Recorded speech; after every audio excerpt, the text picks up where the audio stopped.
As a Christian, I consider Jesus a prophet, but he's a prophet of the one God. There's not several. So as a Christian, I worship Allah.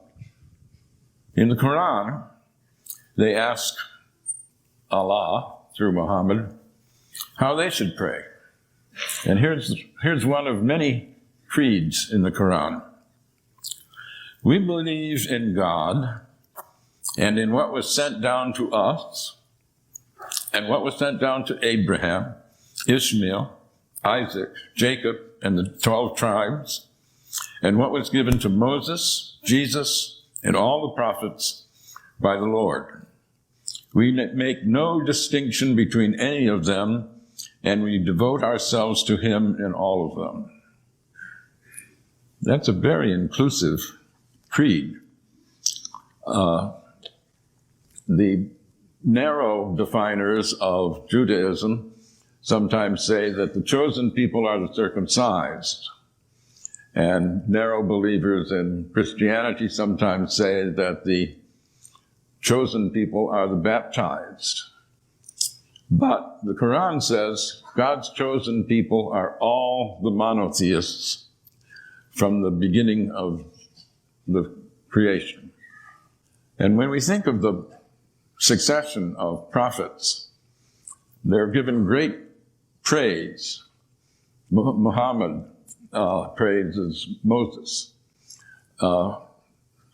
In some ways, the most important prophet before Muhammad, though they're all directly from God, it's Jesus. Jesus is given a bigger accreditation than other prophets. John the Baptist is made a prophet so that he can prophesy Jesus. Mary, his mother, is the only woman named in the Quran. No wife of Muhammad is named. There's no Adam and Eve, there's Adam and spouse. But Mary is not only named, she's made sinless. She conceives Jesus in virgin birth. She is tremendously honored. So one asks, if this is such an inclusive founding document of the religion, what is it that people object to? It's pretty easy to misrepresent Islam because so few have read the Quran. This book I published is a product of my shame. I was embarrassed.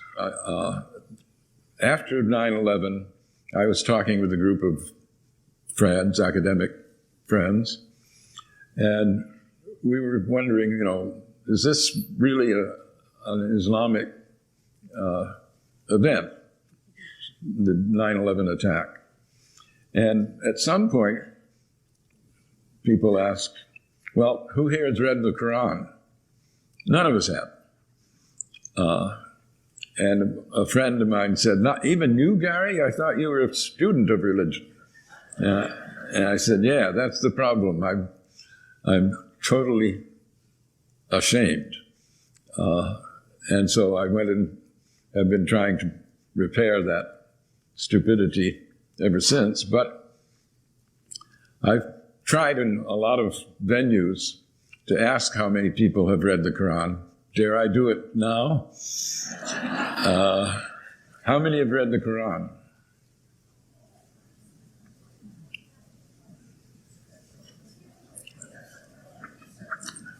A minority, certainly.